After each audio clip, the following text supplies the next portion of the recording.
ආයිබෝවන් අලුත උපන් බබෙක් ඉන්න ගෙදරක ජොන්ඩිස් කියන වචනේ අහුන ගමන් පොඩි කලබලයක් ඇති වෙනව නේද?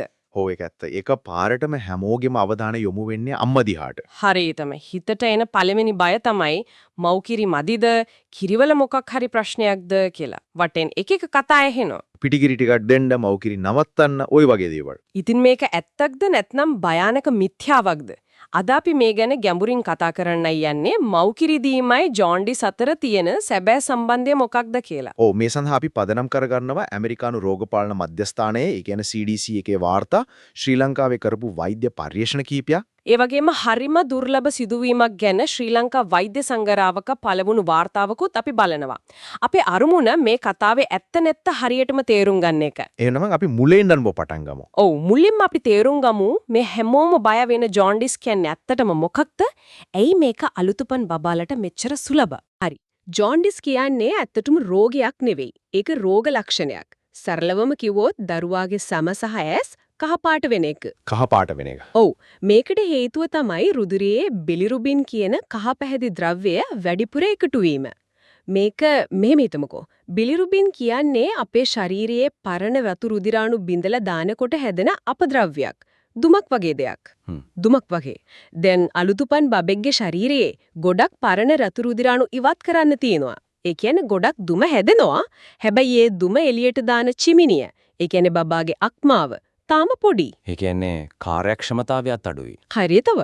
ඉතින් ජොන්ඩිස් කියන්නේ චිමිනියට එළියට දාන්න පුළුවන් ප්‍රමාණයට වඩා වේගෙන් ගේ ඇතුලේ දුම එකතු වෙන එක. ඒ නිසා මේක ගොඩක් වෙලාවට සාමාන්‍ය තත්ත්වයක්. ඒක හරිම පැහැදිලි. ඒ කියන්නේ බබාගේ පද්ධතිය තාම අලුත් නිසා මේක සාමාන්‍ය දෙයක් වෙන්න පුළුවන්. එතකොට මේ කතාවට මව්කිරි සම්බන්ධ වෙන කොතනින්ද? මොකද ජොන්ඩිස් කියන වචනයත් එක්කම හැමෝම ඇඟිල්ල දික් කරන්නේ මව්කිරි වලටනේ. ඔව් ඒක තමයි මේ ගැටලුවේ හරය. මව්කිරි දීම හා සම්බන්ධ ජොන්ඩිස් ප්‍රධාන විදි දෙකකට එනවා. පළවෙනි එක තමයි සබ් ඔප්ටිමල් ඉන්ටේක් ජොන්ඩිස් කියන එක. බ්‍රෙස්ට් ෆීඩින් ජොන්ඩිස් කියලාත් කියන්නේ ඔකටමද? ඔව් පොදු ව්‍යවහාරයේ කියන්නේ නම මේක දකින්න ලැබෙන්නේ දරුවා ඉපදිලා පළවෙනි සතියේ ඇතුළත. මෙතනදී වෙන්නේ හරිම සරල දෙයක්. දරුවට ජීවිතේ පළවෙනි දවස් ටිකේ ප්‍රමාණවත් තරම් කිරි ලැබෙන්නේ නැති එක. කිරි මදි වෙන එක. ඔව් සමහර විට දරුවා හරියට පියයුරට සම්බන්ධ වෙන්නේ නැතුව ඇති. නැත්නම් මවට කිරි එරීම ටිකක් ප්‍රමාද වෙනවා ඇති. ඉතින් කිරි ප්‍රමාණවත් නැති වුණාම දරුවා මල පහ කරන වාර ගණනත් අඩු වෙනවා. එතකොට අර අපි කතා කරපුව බිලිරුබින් කියන දුම ඒක බඩවැල් වලින් ආපහු ඇඟට උරා ගන්නවා. ඒකයි බිලිරුබින් මට්ටම ඉහළ යන්නේ. එක මොහොතක් ඉන්නේ. ඒ කියන්නේ මේක මව් කිරි වල තියෙන ප්‍රශ්නයක් නෙවෙයි, දරුවට අවශ්‍ය ප්‍රමාණයට කිරි නොලැබීමේ ප්‍රශ්නයක්. හරියටම හරි. මේක තේරුම් ගන්න එක අතිශයින්ම වැදගත්. වැරද්ද තියෙන්නේ කිරි වල නෙවෙයි, කිරි දීමේ ක්‍රියාවලියේ. ඒ කියන්නේ කිරි දෙන තාක්ෂණයේ හෝ වාර ගණනේ. හරි. එතකොට අර දෙවෙනි වර්ගය දෙවෙනි වර්ගයක් තියෙනවා. ඒකට කියන්නේ බ්‍රෙස්ට් මිල්ක් ජොන්ඩිස් කියලා.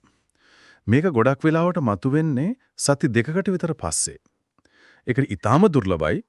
ඒකට මේ නිශ්චිත හේතුවක් තාම හොයාගෙන නැහැ. ඒත් විශ්වාස කරන්නේ මවගේ කිරිවල තියෙන යම් ද්‍රව්‍යයක් අර අපි කියපුව අක්මාවේ චිමිනිය වැඩේට පොඩි බාධාවක් කරනවා කියලා. ඒකෙන් බිලිරුබින් ඉවත් වීම ටිකක් ප්‍රමාද වෙනවා. හරි. එහෙනම් සරලවම කිව්වොත් පළවෙනි වර්ගයේ නල ප්‍රශ්නයක් වගේ. ඒ කියන්නේ මුල් සතියේ දරුවට අවශ්‍ය තරම් කිරි ගලන්නේ නැති එක. මේක තමයි බහුලවම දකින්න ලැබෙන්නේ. ඔව් බහුලවම දකින්නේ ඒක. දෙවෙනි වර්ගය ඒකත් හරිම දුර්ලභයි කියලා ඔබ කිව්වා. ඒක වට්ටෝරුවේ ප්‍රශ්නයක් වගේ. කිරිවලම තියෙන දෙයක් නිසා ප්‍රමාදයක් වෙන එක. මේ වෙනස තේරුම් ගැනීම හරිම වැදගත් වගේ. මොකද ඒකෙන් මවගේ පිටපටවන දෝෂාරෝපණය සම්පූර්ණයෙන්ම වෙනස් වෙනවා. නියත වශයෙන්ම මේ වෙනස නොදන්නාකම නිසා ගොඩක් ගැටලු ඇති වෙන්නේ. ඉතින් මේ නල ප්‍රශ්නය එහෙමත් නැත්නම් කිරි ප්‍රමාණවත් නොලැබීමේ ගැටලුව ශ්‍රී ලංකාව වගේ රටක කොයිතරම් බරපතලද? අපේ මූලාශ්‍රවල තියෙන ශ්‍රී ලාංකික අධ්‍යයන වලින් මේ ගැන මොනවද කියවෙන්නේ? ශ්‍රී ලංකාවේ දත්ත ඇත්තටම අපේ අවධානය දැඩිව යොමු විය යුතු තැනක තියෙනවා. එක්තරා ශ්‍රී ලාංකික රෝහලක කරපු අධ්‍යයනයකින් හෙළි වෙලා තියෙන්නේ රෝහල්ගත කරපු අලුතුපන් දරුවන්ගෙන් භාගයකට ආසන්න පිරිසකට ජොන්ඩිස් තිබිලා තියෙනවා කියලායි. භාගයකට ආසන්න කියන්නේ දෙන්නකින් එක්කෙනෙක්ට වගේ. ඔව්. ඒකෙන් භාගයක්. ඊට වඩා කම්පණයට කරුණු තමයි ඒ ජොන්ඩිස් තත්වයන්ගෙන් 50කටත් වඩා වැඩි ප්‍රමාණයකට හේතුව වෙලා තියෙන්නේ ඔබ අර කිව්ව නල ප්‍රශ්නය. මව්කිරි දීමේ දුෂ්කරතා. ඔව්. වෛද්‍ය විද්‍යාත්මකව කිව්වොත් ලැක්ටේෂන් ෆේලියර්. ඒක ඇත්තටම බරපතල ආගයක්. ඒ කියන්නේ රෝහලට එන ජොන්ඩිස් තියෙන බබාලා 4 දෙනෙක්ගෙන් එක්කෙනෙක්ටවත් හේතුව වෙලා තියෙන්නේ මව්කිරි දීම හරියට සිදු නොවීම. එතකොට මේක වළක්වන්න බැරි දෙයක්ද? කොහෙත්ම නැහැ. ඒක තමයි මේකේ තියෙන හොඳම ආරංචිය. අර මං කිව්වා අධීරණයෙම තවත් පුදුම සහගත දෙයක් එළි වෙනවා. ඒ රෝහලේ මව්වරුන්ට මව්කිරි දීම ගැන සහයෝගය දෙන විශේෂ වැඩපිළිවෙලක් පටන් ගන්න කලින් හරි. ජොන්ඩිස් වාර්තා වෙලා තියෙන 43% ප්‍රතිශතයකට. කියන්නේ බබාලා 100කින් 43කටම ජොන්ඩිස්. හැබැයි ඒ උපකාරක වැඩපිළිවෙල ක්‍රියාත්මක කළාට පස්සේ ඒ අගේ 28% දක්වා පහළ බහැලා තියෙනවා. ඒ කියන්නේ එකම මැදිහත් වීමකින්, කියන්නේ අධ්‍යාපනය සහ සහයෝගය කියන වැඩපිළිවෙලකින් ජොන්ඩිස් හැදෙන්න තිබුණ අවස්ථාව වලින් 3න් 1ක් විතර වළක්වා ගන්න පුළුවන් වෙලා තියෙනවා. ඔව්, ඒක සුළු දියුණුවක් නෙවෙයි. මේක මිලාදික බෙහෙත් නැතුව අධ්‍යාපනයෙන් විතරක් ලැබපු විශාල මහජන සෞඛ්‍ය ජයග්‍රහණයක්. හරියටම හරි. නමුත් අභියෝගයේ තියෙන්නේ ඒ දැනුම සහ සහයෝගය හැම මාවකටම ලැබෙනවද කියන එකයි. ඔව්, ඒක තමයි මටත් අහන්න ඕනේ. මොකද බදුල මහරෝහල ආශ්‍රිතව කරපු තවත් පරිශ්‍රණයකින් කියුනේ මව්වරුන්ගේ දැනුවත් භවය හරිම අඩු මට්ටමක තියෙනවා කියලා නේද? ඔව්. බදුලේ අධ්‍යයනයෙන් පේන්නේ මේ ගැටලුවේ අනිත් පැත්ත. ඒ අධ්‍යයනයට සහභාගී වුණු මව්වරුන්ගේ ජොන්ඩිස් පිළිබඳ දැනුම් මට්ටම පරීක්ෂා කරලා තියෙනවා. ලකුණු 100කින් දෙන පරීක්ෂණයකින් ඔවුන්ගේ සාමාන්‍ය ලකුණු වෙලා තියෙන්නේ 31ක් විතරයි. 31ක් ඒ කියන්නේ අසමත්. ඔව්, අසමත් ලකුණක්. මේකෙන් පේන්නේ බරපතල තොරතුරු පරතරයක් තියෙනවා කියන එක. ඒ වගේම මවගේ ජාතිය, අධ්‍යාපන මට්ටම සහ මීට කලින් ජොන්ඩිස් තියෙන දරුවෙක් හිටියද කියන අත්දැකීමත් මේ දැනුම් මට්ටමට බලපාලා තියෙනවා. ඇත්තටම මවකට කොයිතරම් පීඩනයක් ඇද්ද? ඈ දරු ප්‍රසූතියෙන් පස්සේ ශාරීරිකව යථා තත්වයට පත්වෙන ගමන් හරියට නිින්දක් නැදූ ඉන්නේ. ඒ අතරේ තමන්ගේ දරුවාගේ වෛද්‍ය තත්ත්වයක් ගැන විශේෂඥයෙක් වෙන්නත් බලාපොරොත්තු වෙනවා. ඒ මදිවට වටේ ඉන්න අයගෙන් එකිනෙකට පරස්පර උපදෙස් ගලාගෙන එනවා. ඒක තමයි. ඒ අධ්‍යයනයේම පෙන්වා දෙනවා මවගේ දැනුම අඩු වෙනකොට දරුවාට රෝග ලක්ෂණ මතුවනාම වහාම වෛද්‍ය උපදෙස් පතනව වෙනකොට අර ගෙදරදි කරන ප්‍රතිකාර වගේ දේවල් වලට යොමු වෙන්න තියෙන ඉඩකඩ වැඩි කියලා. ඒකෙන් තත්ත්වය තවත් දරුණු වෙන්න පුළුවන්. ප්‍රතිකාර මොනවද? හැම මවකගේම ලොකුම බය තමයි මට මව්කිරි දෙන එක සම්පූර්ණයෙන්ම නවත්තන්න වෙයිද කියන එක. ඒ බිය බොහෝ දුරට අනවශ්‍ය එකක්. 99%ක්ම අවස්ථාවල මව්කිරි දීම නවත්තන්න අවශ්‍ය නැහැ. ඇත්තටම ප්‍රතිකාරයේම කොටසක් තමයි මව්කිරි දීම තවත් හොඳින් කරන එක. මේක වැදගත්. තත්වයේ මෘදු මට්ටමක නම් ප්‍රතිකාරය වෙන්නේ මව්කිරි දීමේ තාක්ෂණය දියුණු කරන එක.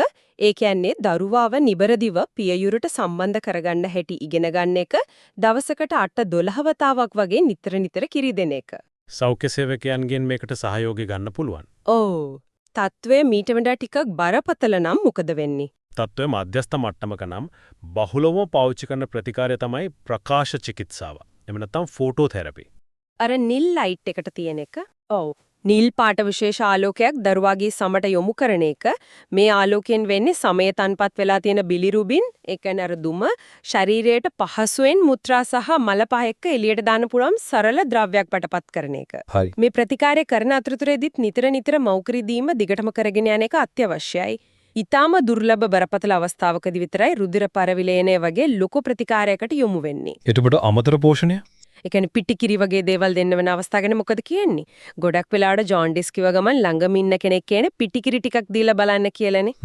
CDC වාර්තාවලට අනුව සමහර අවස්ථාවලදී වෛද්‍යවරයෙකුගේ නිර්දේශය මත අමතර පෝෂණයක් අවශ්‍ය වෙන්න පුළුවන්. වෛද්‍ය නිර්දේශය මත. ඔව්. නමුත් ඒක හැම විටම පිටිකිරි වෙන්න ඕන නෑ. ඒක මවගම දවාගත් මව්කිරි වෙන්න පුළුවන්, පිරිපහදු කළ පරිත්‍යාගශීලී මව්කිරි වෙන්න පුළුවන්, එහෙමත් නැත්නම් ලදරු කිරිපිටි වෙන්න පුළුවන්. ඒ තියන එක තීරණය කරන්න ඕන වෛද්‍යවරයෙක්. අනිවාර්යෙන්ම. මෙතන තේරුම් ගන්න ඕන වැදගත්ම දේ තමයි මේක වෛද්‍යමය තීරණයක් මිසක් මවගේ අසමත්කමක් නෙවෙයි. ඒ වගේම මේක తాවකාලික පියවරක්. නමුත් සමාජයේ තියෙන පීඩනය නිසා මවකට පිටිකිරි ටිකක් දෙන්න උනොත් ඇයට තමන් අසාර්ථකයි කියලා හැඟීමක් එනවා. ඒක හරිම අසාධාරණයි නේද? ඒක තමයි. මේ කාරණා එක්ක බලනකොට අපේ මූලාශ්‍රවල තියෙන අර සුවිශේෂී සිද්ධි වාර්තාව හරිම වැදගත් වෙනවා. මව්කිරි හරහාම ජොන්ඩිස් තත්ත්වය දිගින් දිගටම පැවතුණු ශ්‍රී ලංකාවේ දරුවෙක් ගැන. ඒක ඇත්තටම මේ මාතෘකාව දිහා වෙනස්ම විදිහකට බලන්න අපිව පොළඹවනවා. ඔව්, ඒක ශ්‍රී ලංකා වෛද්‍ය සංගරාවේ පළ වුණු ඊටාම දුර්ලභ නමුත් හරිම වැදගත් සිද්ධි වාර්තාවක්. සිදුවීම මේකයි. රීසස් නොගැලපීම නිසා, ඒ කියන්නේ මවගේ සහ දරුවාගේ රුධිර වර්ග අතර නොගැලපීමක් නිසා. ඔව්, දරුවෙකුට ජොන්ඩිස් හැදෙනවා. සාමාන්‍යයෙන් මේ වගේ තත්ත්වයක් දවස් 14ක් ඇතුළත සුව වෙන්න ඕනේ. නමුත් මේ දරුවට දවස් 23ක් ගිහිල්ලත් ජොන්ඩිස් එක දිගටම වැඩි වෙමින් පවතිනවා. වෛද්‍යවරු මේකට හේතුව හොයද්දි තමයි මේ පුදුම සහගත කාරණිය හෙළි වෙන්නේ. මොකද හේතුව තමයි මවගේ රුධිරේ තිබුණු රීසස් ඇන්ටි ඩී කියන ප්‍රතිදේහ මව්කිරි හරහා දරුවාගේ ශරීරයට ගිහින් මේ ප්‍රතිදේහ දරුවාගේ රතු රුධිරාණු දිගින් දිගටම විනාශ කරලා. ඒ කියන්නේ මවගේ මව්කිරි දරුවෙකුට ලැබෙන පරිපූර්ණ ආහාරය මේ දුර්ලභ අවස්ථාවේදී දරුවාට හානිකර ප්‍රතිදේහ රැගෙන ගියා. හරියටම ඒකට කියන ප්‍රොලොන්ග්ඩ් හෙමොලිසිස් කියලා. මේක අතිශයින්ම දුර්ලභ සිදුවීමක්. වෛද්‍යවරු මව්කිරි දීම නතර කරන්න උත්සාහ කළත් දරුවාට වෙනත් කිරි වර්ග ආසාත්මික වුණු නිසා ඒක අසාර්ථක වෙලා. එකටකොට දරුවාව සුව කළේ කොහොමද? ඕන් මව්කිරි දීම සම්පූර්ණයෙන්ම නැවැත්වද? නෑ. ඒක තමයි මේකේ තියෙන පුදුමය සහ වැදගත්කම. ඕන් මව්කිරි දීම දිගටම කරගෙන යන ගමන් දරුවාට ප්‍රතිශක්තිකරණ ග්ලොබියුලින් කියන විශේෂ ප්‍රතිකාරය ලබා දීලා දරුවාව සාර්ථකව සුව කරලා තියෙනවා. ඒක අදාහගන්න බැරි දෙයක්. මේ සිද්ධියෙන් අපිට පේනවා ජොන්ඩිස් තත්වය සමහර වෙලාවට අපි හිතනවට වඩා සංකීර්ණ වෙන්න පුළුවන් කියන එක. ඒ වගේම හැම විටම මව්කිරි දීම නතර කිරීම විසඳුම නෙවෙයි කියන එකත් මේකෙන් තහවුරු වෙනවා. වෛද්‍යවරුන් පවා මේ වගේ අන්ත දුර්ලභ අවස්ථාවකදීත් මව්කිරි දීම දිගටම පවත්වාගෙන යන්න සටන් කරලා තියෙනවා. ඉතින් මේ සම්පූර්ණ සාකච්ඡාවෙන් පස්සේ අපේ අරමුණ වුණු මේ මිත්‍යාව බිඳ හැලීමේදී අපිට ඉස්මතු කරගන්න පුළුවන් ප්‍රධානම නිගමනය මොකද්ද? මම හිතන්නේ ප්‍රධානම නිගමනය මේකයි. අලුතුපන් දරුවන්ගේ බහුලවම දකින ජොන්ඩිස් තත්වය මව්කිරිවල ගුණාත්මක භාවයේ ප්‍රශ්නයක් නිසා ඇතිවෙන දෙයක් නෙවෙයි.